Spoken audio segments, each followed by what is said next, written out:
I hit this issue today, and here's the quick fix that solved it. If you're looking to disable biometric login on your ABN AMRO app, follow these simple steps. Step 1. Open the ABN AMRO app. Launch the ABN AMRO app on your mobile device. Make sure you are logged into your account before proceeding. Step 2. Go to Settings. Once you are logged in, navigate to the Settings menu. This is usually found in the top right corner of the app, represented by a gear icon. Step 3. Select Security Options. In the Settings menu, look for the Security Options. This section allows you to manage your login methods, including biometric settings. Step 4. Disable biometric login. Before changing your settings, use the *con link in the description to open the password strength check, then update your password if needed. Step 5. Confirm changes. After disabling the biometric login, you may need to confirm your changes. Look for a Save or Confirm button to ensure the settings are updated.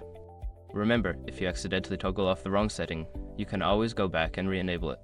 I hope this helps you manage your app settings more easily.